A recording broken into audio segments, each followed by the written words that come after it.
Je lis du livre de Actes 2, verset 38, ce qui suit.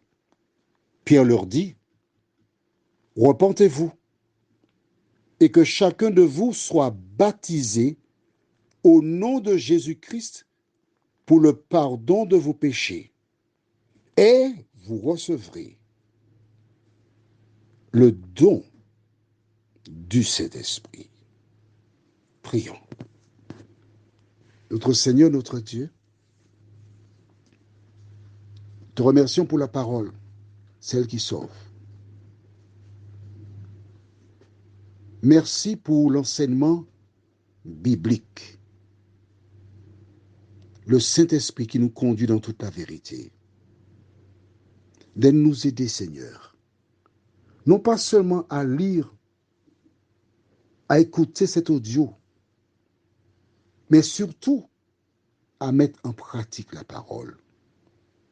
Cette grâce, nous te la réclamons. Au nom de Jésus, pour ta gloire éternelle. Amen. Tu te rappelles, hier, ils ont posé une question.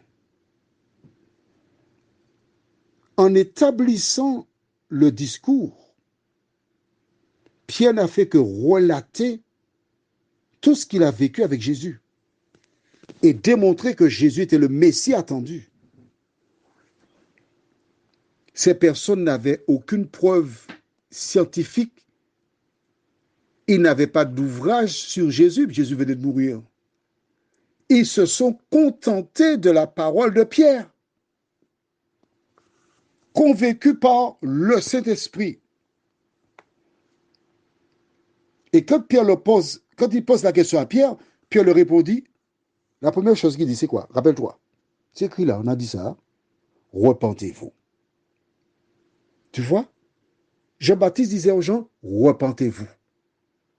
C'est le même message. Repentez-vous.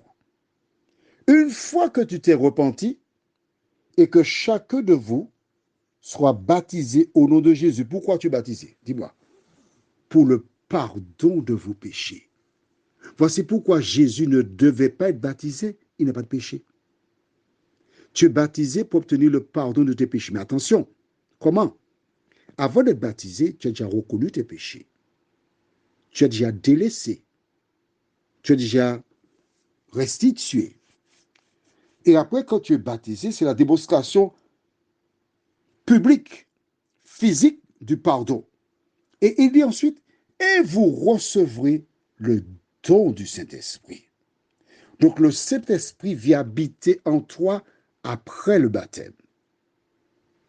C'est-à-dire, avant d'accepter Jésus, ton corps est une habitation de démons qui t'incite à faire le mal, ce qui est contraire à la parole de Dieu. Quand tu acceptes Jésus, tu lui dis indirectement, démon, sors de mon corps, parce que je consacre ce corps à Jésus. Quand tu es baptisé, tu sors de l'eau, le Saint-Esprit vient habiter en toi, et c'est lui qui te dirige. Mais attention, avant le baptême, le Saint-Esprit est celui qui te parle, qui te convainc du péché, qui te prouve, qui te montre la vérité. Et il te conduit à Jésus. Il est à l'extérieur. Quand tu acceptes Jésus et que tu te fais baptiser, il vient mettre habiter à l'intérieur de ta personne ou de la maison. Prions. Merci notre Seigneur et notre Dieu pour ta parole. Merci parce qu'en toi nous avons toutes choses. De nous aider, Seigneur, à ne pas être des auditeurs oublieux, mais à nous appliquer à mettre en pratique ce que nous lisons, à nous assurer que nous sommes en phase avec toi.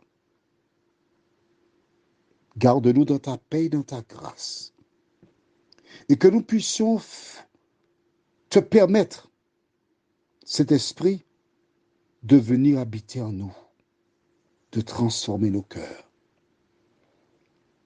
Nous te remercions de nous avoir entendus, exaucés, car nous t'avons prié au nom de Jésus pour ta gloire éternelle. Amen. Que l'Éternel soit ton guide tout au long de cette journée.